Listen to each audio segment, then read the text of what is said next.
it's Courtney. Welcome back to the channel.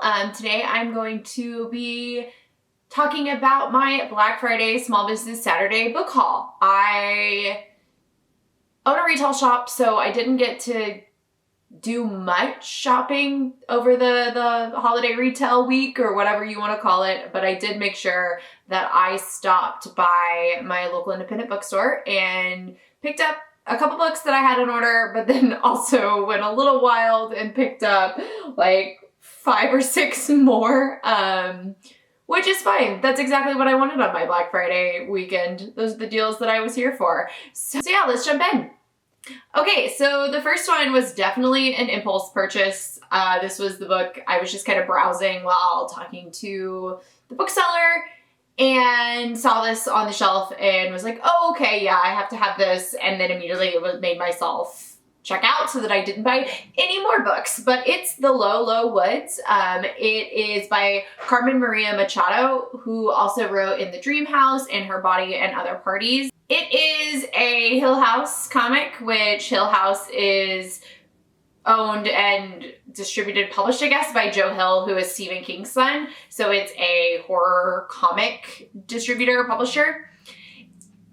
In the Lolo Woods is about 2 young girls who are in kind of a small, sleepy town.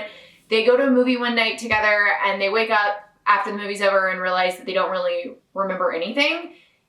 And then they start to slowly realize that something's not okay with the town, and the town that they were in before the movie is something slightly wrong. They are attacked by this thing, which is a demon woman creature who tries to eat them. And it's a horror comic starring these 2 young girls. I started reading it on the drive home, actually. And first of all, the illustration style, like the color and illustration style is amazing.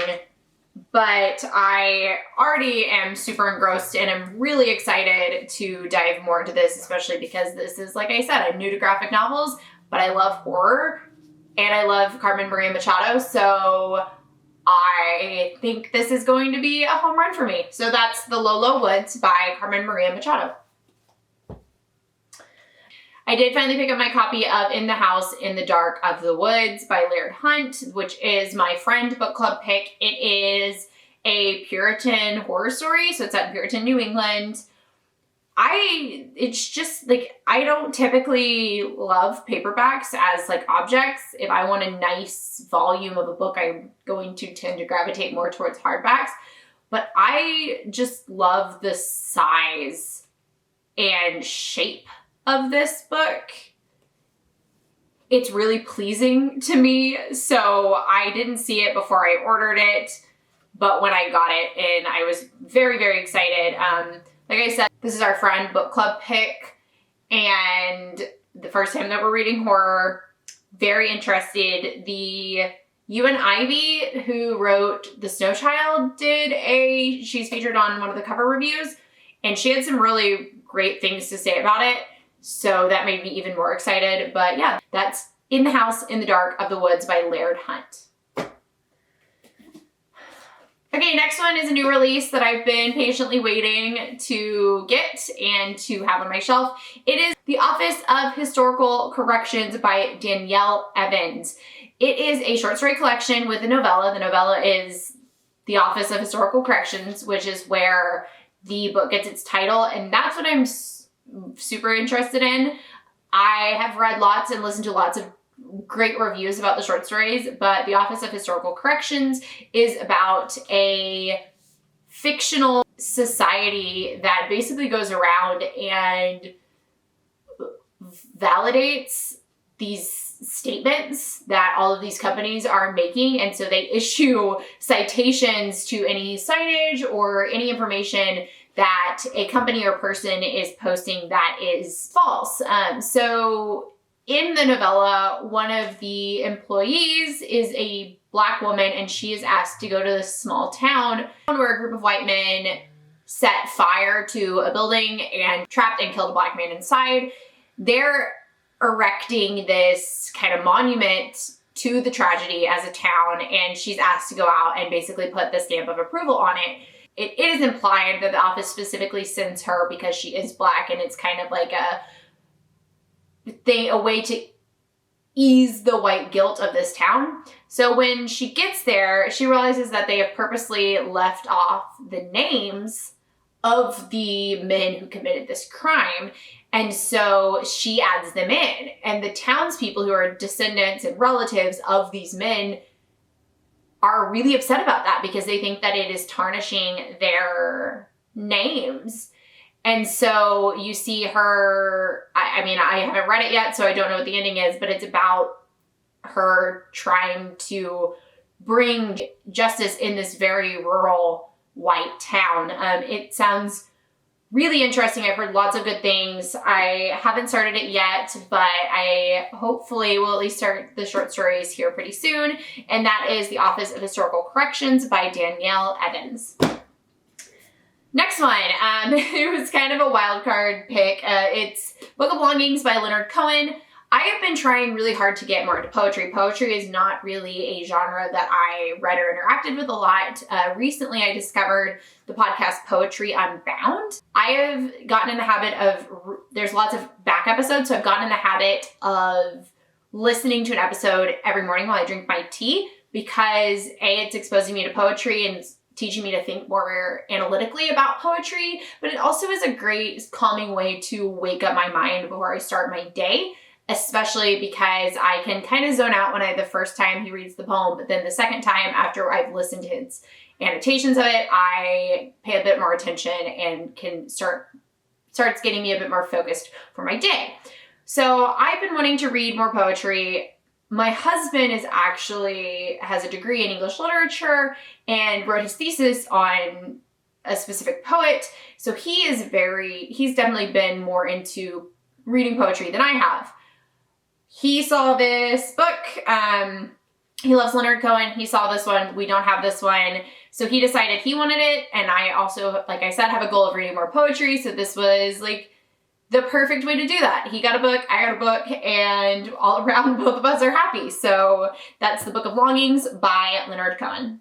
The next one I got is The Pisces by Melissa Broder. So I've had this one on my TBR for a very, very long time.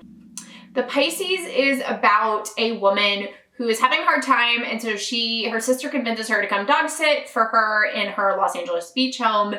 And one day she looks out and sees the swimmer in the water. It turns out he's like this, like, I think he's technically a merman, but I've also seen that it's a little bit like more anthropomorphic fish than like what we envision a merman. Anyway, it's supposed to be a mixture of like coming of age, love story with also like just a romance novel.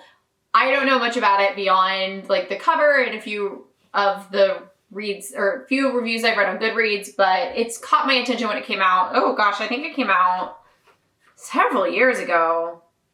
Yeah, it came out in 2018. So it first caught my attention when it came out in 2018, and I just had been putting it off, and then I kind of forgot about it. But when I saw it on the shelf at the bookstore, I was like, oh yeah, I've been wanting to read that. It also, like, reading the blurbs, the dirtiest, most bizarre, most original work of fiction I've read in recent memory, that sounds exactly what I want in a novel right now. And so I bought it, and I'm really excited to read it. Adding it to my giant TBR pile, but I will read it at some point. It's The Pisces by Melissa Broder. Okay, next one is The Oblast Gate, which is the second in the Broken Earth trilogy by N.K. Jemisin. I don't really have much to say about that except for I just finished the 5th season. This is the second one. Once again, it was on the shelf. I was like, I want that anyway. Why not buy it today while it's on sale? And so I did. So that's The Oblast Gate by N.K. Jemisin. And lastly, another one that I've been wanting to grab for a while is Little Eyes by Samantha Schweblin. I recently read, well, when I say recently, I read Fever Dream almost a year ago now. Time doesn't make sense anymore, but I read Fever Dream and loved it. And then when I heard that Little Eyes was coming out, I got really excited, but I hadn't purchased it yet. And it's just one of those that I see and I'm like, I'm not really in the mood for right now, but I know that I want to read it eventually. But Little Eyes is about, I keep thinking of them as Furbies. It's about basically like little robot-y toy creatures. Like, they're basically Furbies, but it's about Furbies that take over the world. It sounds like a mixture of like Gremlins and Furbies, but it's definitely like a reference to Big Brother and how we're all being watched and all of those things. Like I said, I love Fever Dream, so I have really high expectations about this one, but I'm not worried about it living up to those expectations. I know Samantha Schweblin will do an amazing job telling me this strange story. But also look at this cover. It's amazing. I love neon colors and yeah, it's perfect. So yeah, that's Little Eyes by Samantha Schweblin. Okay, that's all for today. That's my 1, 2, 3, 4, 5, 6, 7 books I bought at the bookstore this weekend, which is way more than I was intending to buy when I went there. But alas, there are worse problems to have. Come back on tomorrow. Come back tomorrow, which is Thursday. Come back on Thursday, and I'll be doing a video review of Fly Away by Kathleen Jennings, which is a fairy tale, folk horror, gothic novella. It's wild and bizarre and wonderful, and yeah, I'll be telling you more about it tomorrow.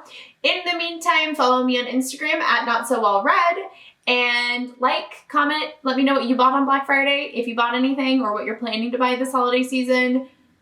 Subscribe, and I'll see y'all later. Bye!